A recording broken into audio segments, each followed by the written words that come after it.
this section is very important. So get out your notebooks, get out your phone, make a note, write this down, okay?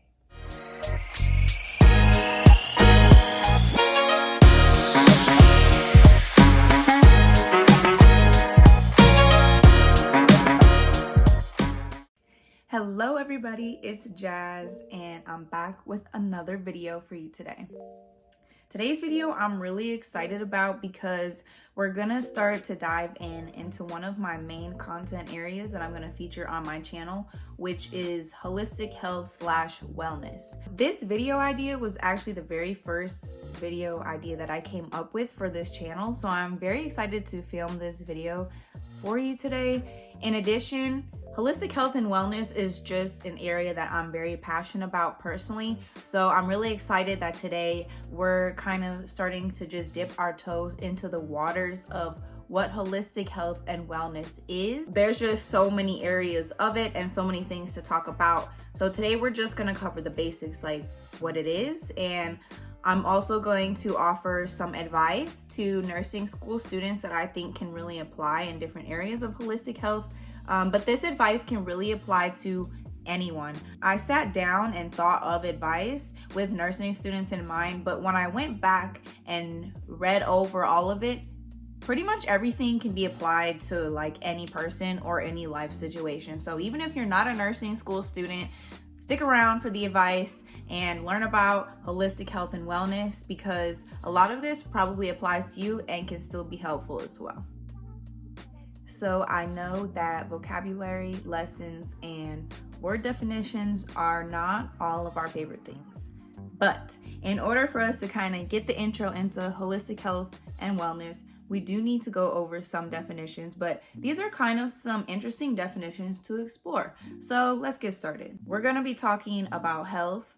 We're going to be talking about holistic health, and we're going to be talking about wellness. First, we're going to start with the word health. Let's explore what the word health means. So if you go on Google and just type health definition, what pops up is health, the state of being free from illness or injury.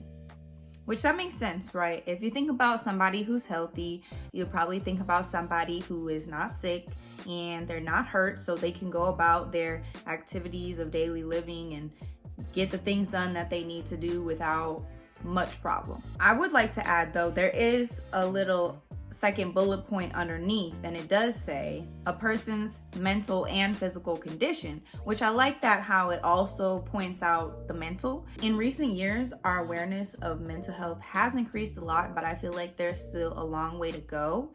Nonetheless, that does make me really happy to see that second little definition underneath there. But what did the first definition say? The state of being free from illness or injury, okay? That's just a pretty basic, plain definition, right? And if you think about somebody who is in their best state, the requirements are probably going to go a little bit farther than just being free from injury or illness, right? You can be free from injury or illness, but you don't have any friends or anyone close that you trust to talk to or people to really depend on in your life. You can be free from injury or illness, but barely have enough money to put food on the table. There are just many things other than being injured or ill that can impede our overall state as people. So when we really kind of think about what this definition is saying, it's basically saying that health is being in a good physical condition, so a good physical health. And physical health, like we've already established, physical health is only going to be one component of somebody's health and the greater picture of what contributes to their overall state of being at any given time. So that's where holistic health comes in. And this is where it gets a little bit more fun and a little bit more exciting, okay? Holistic health, I just love it because it makes sense. Holistic health is when we take that scope and we step back and we look at everything from a bigger picture. We're not just going to look at somebody's physical state. We're going to look at every aspect of a person that contributes to their health and well-being. Now we're going to kind of dive into we're going to look at how we can think about health and divide that up into different categories. And there are many different ways this is done. There is no one right answer. Some holistic health resources will tell you that there are 4 aspects of holistic health. Some might say 6, some might say 5, 7, 8. It really just kind of varies on what resource you're using. But what I would suggest to you is to just use what applies best to your life and your particular situation. What I feel like resonates best with me that I'm gonna be using for the purposes of this video is what is called the 8 pillars of holistic health. So we're going to be breaking up health into 8 different categories today. We could really probably break this up into many, many more categories, but for the purposes of today's video, we're gonna be using the 8. Those 8 pillars of holistic health are mental, emotional, nutritional, physical, environmental, social, financial, intellectual, and spiritual. Those are going to be the 8 that we are going to cover today. So before we jump into the advice, we have one more definition to go over, and that is wellness. The definition of wellness, I took this from the Global Wellness Institute.org. Their definition of wellness, which I also resonate with, is the active pursuit of activities, choices, and lifestyles that lead to a state of holistic health. So basically, wellness is like the goal of what we're working towards when we're trying to achieve holistic health. Let's do a quick recap. Our traditional definition of health is going to be a narrowed in focus on specifically the physical health of a person. Then we back up. Holistic health is going to be the total state of health of a person, looking not just at the physical components, but connecting physical, mental, emotional, spiritual, and a bunch of other areas, and looking at a bigger picture of that person versus just the physical. Wellness is a state of when you are able to achieve that balanced, holistic health in all these areas. Okay, so that's what I want to help you all with. I want us to be well. I don't want us to just be healthy. I want us to be well. We want to focus on more than just physical health. We want to think about every component of our person because we are very complex creatures. We can't just focus on one little piece of ourselves and try to fix that and think it's going to solve the whole problem. So we're going to think holistically and we're going to get well. We have covered the basics, the health, holistic health, wellness 101. Now we're going to get into some advice. So basically what I did is I went through, I wrote out those 8 pillars of holistic health that we're going to go by today. And I thought of a few little tidbits of advice for each little section that I would offer to nursing school students as someone who has recently graduated from nursing school. And like I said before, this advice can really be applied across the board and is very helpful to anybody. So take or leave whatever is helpful to you. We're gonna jump into the first pillar of mental/emotional health. Get out your notebooks, get out your phone, make a note, write this down, okay? Make sure that you have healthy and easily accessible coping mechanisms. Now, what do I mean by this? Healthy coping mechanisms. That means we're not gonna go out and have a drink. We're not gonna take our anger out on our friends or family. What does it mean? For example, some healthy coping mechanisms may be deep breathing and meditation, coloring, listening to music, going for a walk, journaling. Secondly, easily accessible. You want this to be something that it doesn't take a lot of time for you to get and it doesn't cost money for you. So you want to have things that you can always have to just default back to, what am I gonna do? How do I cope? I'm not gonna drink, I'm gonna breathe. I'm not gonna yell, I'm gonna journal. Okay, the second tidbit of information I would say that I didn't really know going into college is that a lot of schools, within your tuition payment to them, are free counseling sessions included, whether that's like at the actual school or partnered through a company. A lot of schools have that just automatically offered to you for free because you attend that school and you pay tuition to them. You are allowed to use this resource. And this is something I didn't know when I very first started school, but both of the schools that I went to four-year public universities, University of Minnesota Twin Cities and University of Nevada, Las Vegas. Both of them offered counseling services and mental health support. So I would just say, before you have any type of mental health crisis, look into the resources that your school offers you at no cost, so that you know what is there and available to you should the need arise. Now, for people who aren't in school, this applies to anybody else as well. There, a lot of times through work, you may have access to free counseling services. I know all throughout college, I was a server. The most recent job for sure, I know that there was free counseling services offered for being an employee there. So you can check through your work, and there are just a ton of free resources out there in general, free organizations that will be with you locally, free national hotlines.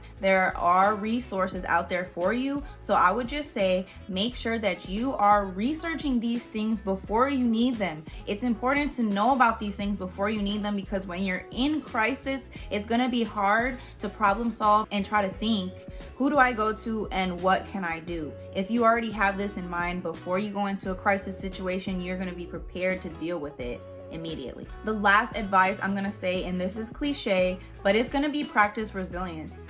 Honestly, how they say, get knocked down 7 times, stand up 8. That's how life is. Build up that self-perseverance and strength to just carry yourself and keep going. You have to learn how to be your biggest motivator. And yes, we all need help from others, but we all have to learn how to be our own biggest motivators, because that's how you are going to reach your biggest potential. The second pillar that we are going to talk about is nutritional health is just so important. I think this is an area that a lot of people, even though deep down we know we should really be focusing more on this, we still don't. Just in general, I would say, remember the importance of taking care of your body from the inside out. This is what's starting from within us and coming outward to give us our energy, to give us our power. And that's really important. So just be mindful of that. Try to eat with purpose. The second thing I would say is just eat real food. What do I mean by real food? I mean, eat things that we grew and have produced from the earth. We have so many processed food these days. So much of our grocery store is just shelves of processed food that can last for years.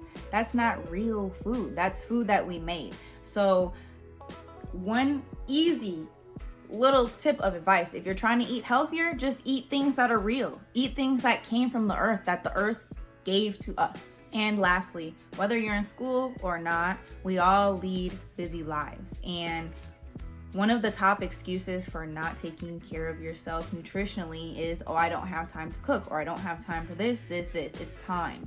So if time is something you feel you don't have enough of, let me just say, we all have time for what we want and what we want to prioritize. So you just have to be smart with your time. Nutrition is one area where you can really cut down time. Other people have dedicated so much of their free time to creating things for other people to make and eat. Utilize resources. Try different meal prepping options. I highly recommend Pinterest. Pinterest is a great resource for finding food and meal prep ideas, as well as YouTube. The third pillar we're going to talk about is physical health. I feel like a lot of times when people think about starting a fitness routine, they think of this cookie cutter way of it has to be. No, this is my advice. Just get up and move your body. Whatever you can do that's going to increase your heart rate, get your heart beating, get you breathing and get you working up a sweat, great. That's really all you need to do. It could be walking, it could be swimming, it could be dancing, it could be so many things. It could be jumping on a trampoline. Like, you don't have to just go lift weights. Explore the ways that you love to move your body and just keep coming back to those. Okay, now this next one, you guys are all probably gonna laugh at me. You're gonna laugh at me, but I'm gonna say it. Get enough sleep and get good sleep. I know. Nursing school? What sleep? Parents with children? What sleep? Any person dealing with day-to-day stresses? It can cause you to be like, what sleep? There are just so many things that can interrupt our sleep, but sleep is so important for us. If you're having trouble with sleeping, one thing that might be helpful is implementing a bedtime routine that you do every night. That helped my baby. And it helps children, it helps teens, it helps adults. It can be helpful for anybody to have a bedtime routine and helping you to get to sleep every night. Lastly, I would say for your physical health, hydrate your body. Stay hydrated. We don't drink enough water. Our body is mostly made of water. This earth is mostly made of water. We are filled and surrounded by water, okay? Drink your water. I know not everybody loves drinking water. My best friend, you know who you are. But we need to drink water. So just try and drink enough water. Okay, the fourth pillar we are going to talk about is environmental. Our environment affects our mood and productivity. So when you're somebody who is in school and has to get a lot done all the time, it's important to have an environment that's going to promote good productivity and workflow. Just find a place for you that you know is gonna be somewhere where you can really focus and get a lot of stuff done. That advice was thinking environmentally from a state of, okay, what environment am I in? But if we're thinking about the environment, like, okay, the outside, like the outdoors, that environment, my advice would be get out in it. Go outside. We're supposed to be outside. We're not supposed to be cooped up inside all day, sitting down, not moving our bodies in the darkness, in this artificial light. We're supposed to be outside in the sun with the breeze and the trees and the animals and everything. That's where we're supposed to be. You will notice that once you go outside, it really does just instantly boost and change your mood. Lastly, I have another saying. Environmental health is human health, okay? The environment that we live in affects us just as much as we affect it. As the health of our environment declines, our health will decline. As the health of our environment improves, our health will improve. Try to be respectful to our environment and just be a decent human, okay? The next area we're gonna talk about is social. So one of the first pieces of advice I would give to you is utilize technology. Try to create a whole cohort group me.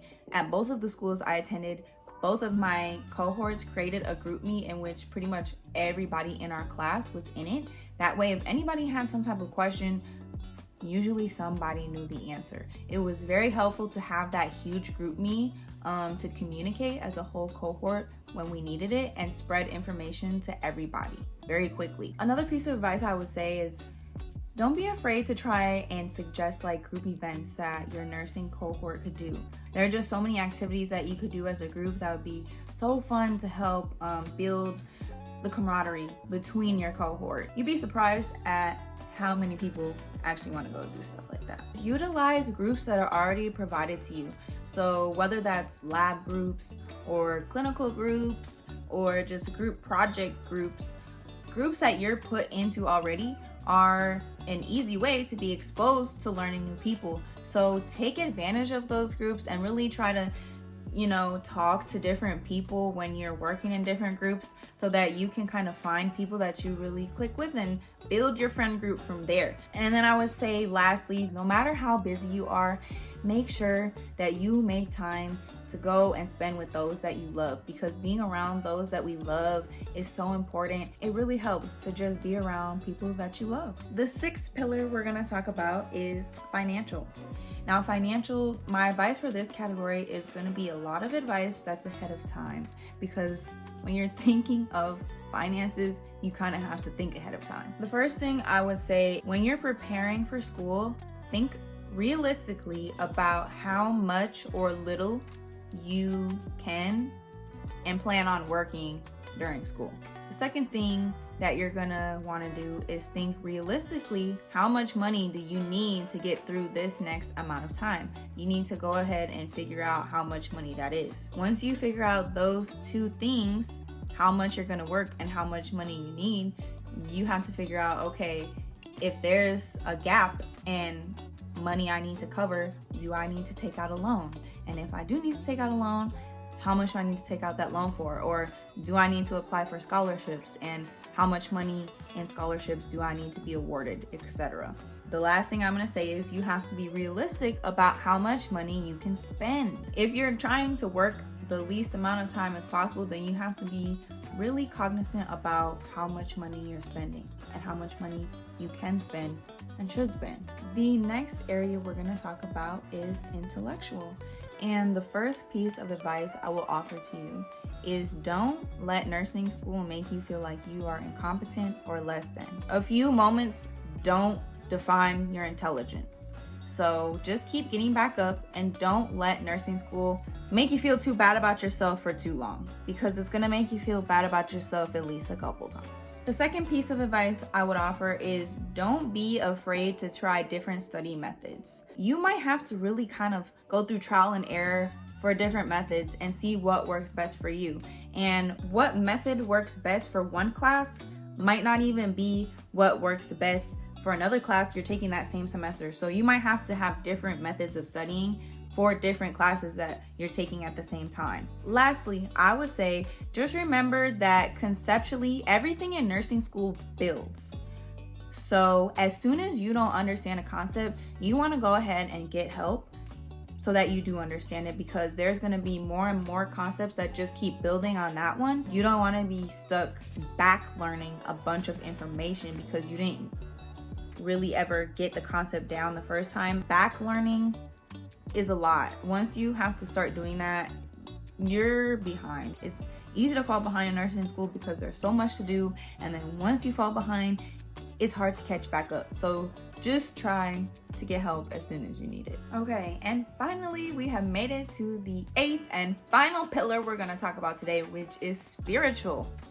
The first piece of advice I will offer to you is throughout your nursing school journey or throughout life in general, just make sure you're practicing your spirituality in however that looks to you, whether that means praying, or whether that means meditation, or whether that means expressing daily gratitudes. However spirituality looks and feels like to you, just make sure you're trying to keep practicing that and maintaining that. The second thing I would say, just know that you are enough.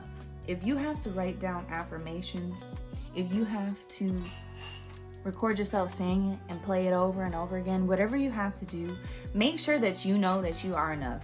You're smart enough, you are strong enough, you are brave enough, you are funny enough. Everything you are enough. You are enough. And you have to be confident in that and know that from the inside to the outside. Just remember that you are important, you mean something, and you are enough. Now, lastly, this is my last piece of advice for today, and I saved it for last because I really love this one. Challenge yourself to really look within and explore what your true, deeper drive and passion for nursing is. Why are you called to this? Nursing is something that not everybody can do. Not everybody can be a nurse. It takes a certain type of person to be a nurse, and to be a good nurse at that, and a great nurse. Think about what makes me cut from this cloth that I am one of these people that has what it takes to be a nurse. Grab it, hold on to it, and never let it go. Make sure you always remember that, because in times of difficulty, you have to be able to always go back and pull from within what your motivation and what your purpose and what your drive in this journey is. Why am I doing this? Why am I here? And what is my purpose in this area? We have, once again, made it to the end of another video. I really hope that in this video, you took some piece of advice that may be helpful to you, or that you learned something new about health, holistic health, wellness, all that jazz. Seriously though, I really do hope you took something useful from this video, at least one useful thing from this video today. And I just want to say I do really appreciate each and every one of you for watching and tuning in to my videos. It means a lot to me. My first two videos, I already have over 100 views on both of them, so I'm very grateful and overwhelmed at how well those first two videos have already done. And I'm just very excited to be on this journey of starting my YouTube channel. This is something I've been wanting to do for a long time and been planning to do for a few months now. I have many ideas for videos in the future that will cover different wellness and holistic health topics. Once again, I just want to say thank you so much. I hope that you come back and hang out with me again. I'll see you later, hopefully. Bye guys.